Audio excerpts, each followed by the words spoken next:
절대음감이 뭘까요? 음의 높이를 듣고 파악하는 능력을 말한다고 설명되어 있어요. 악기나 노랫소리를 들으면 저게 어떤 음인지 알 수 있는 능력이겠어요. 얼마나 절대음감을 가진 사람이 있는지는 정확하지 않지만 대략 10,000명에 5 내지 10명 정도라고 나와 있긴 한데 제 생각에 그것보다는 훨씬 더 많을 것 같아요. 선천적인 부분이 많이 영향을 미친다고 하는데요. 그러나 선천적인 능력이 있다고 해도 10세 이하의 나이에 많은 음악을 접한 경우에 생길 확률이 훨씬 높아진다고 해요. 그리고 후천적으로 단기간 동안 악기를 접하면 생기는 경우도 있다고 하는데 선천적인 능력이 없다면 쉽지는 않을 것 같습니다. 또한 절대음감을 가지고 있더라도 나이가 들면서 절대음감을 잃어버리기도 한다고 해요. 저는 절대음감을 가지고 있는 것 같긴 합니다. 물론 아주 정확하지는 않고요. 가끔 반음 정도 틀리기는 합니다. 몸이 많이 피곤할 때 조금 더 틀리는 것 같고요. 어릴 때는 음악 소리가 음악으로 들리지 않고 개 이름으로 들려서 불편하다고 생각한 적도 있었어요. 하여간 음악을 전공해도 절대음감이 전혀 생기지 않는 사람들이 사실은 훨씬 많긴 해요.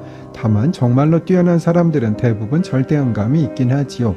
그런데 지난 회에서 설명드렸듯이 나이가 드니까 절대음감도 조금씩 무뎌지는 것 같아서 아쉽기는 합니다. 제가 절대음감 테스트를 한 것이 제 홈페이지에 있습니다. 설명란에 링크를 올려드릴게요. 관심 있으시면 한번 보세요. 전에 알던 피아노 전공자가 있는데요. 그 사람의 전공하는 친구들 중에 악보가 조금만 높아지거나 낮아지면 개 이름을 적는다는 분이 있더라고요. 저도 아주 높거나 낮으면 적어 놓기는 하지만 솔직히 너무 많이 적는 분들은 조금은 이상하긴 하지요. 제가 강남구 대치동 땡땡교회를 다닌 적이 있었습니다. 성가대를 하고 있었는데 반주자가 내추럴, 즉 제자리로 쳐야 할 것을 플랫을 붙여서 치고 있더라고요. 그러니까 독창을 하는 분은 뭔가 음정이 이상하다고 하고 지휘자는 그것을 눈치채지 못하였고요. 그래서 제가 반주자에게 땡땡아, 저보다 한참 젊은 친구였어요. 미내추럴이라고 작게 말해주었더니 땡땡이가 멋쩍어 하던 기억이 있습니다. 제가 자랑을 하는 것은 아니고요. 군뱅이도 기는 재주가 있는 것인데 사람마다 다 잘하는 게 다른 거겠지요. 제가 강남구 대치동 땡땡교회를 다닐 때 중고등학생들 성가대 지휘를 한 일이 있었습니다. 아주 큰 교회는 아니고 정확히 기억은 나지 않으나 대예배 기준으로 한 1,000명 정도는 되는 교회였던 것 같습니다. 저는 그때 대학교를 졸업하고 사법연수원을 다니고 있었고요. 그런데 교회에서 중고등학생들 성가대 지휘를 해달라 요청이 들어와서 사실 고민을 많이 했습니다.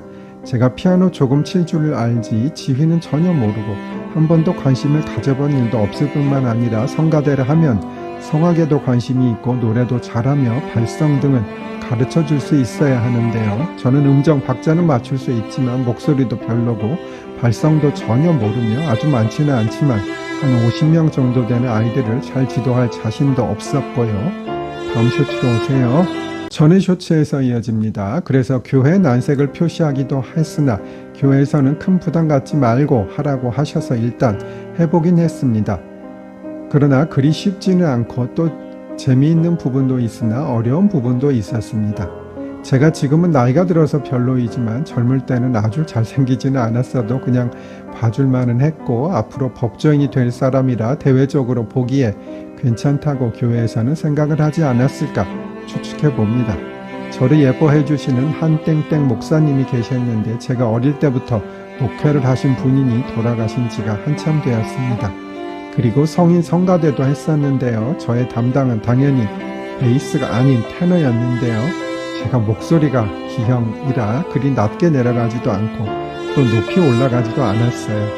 그래서 높은 음 나오면 입만 벌리기도 했답니다.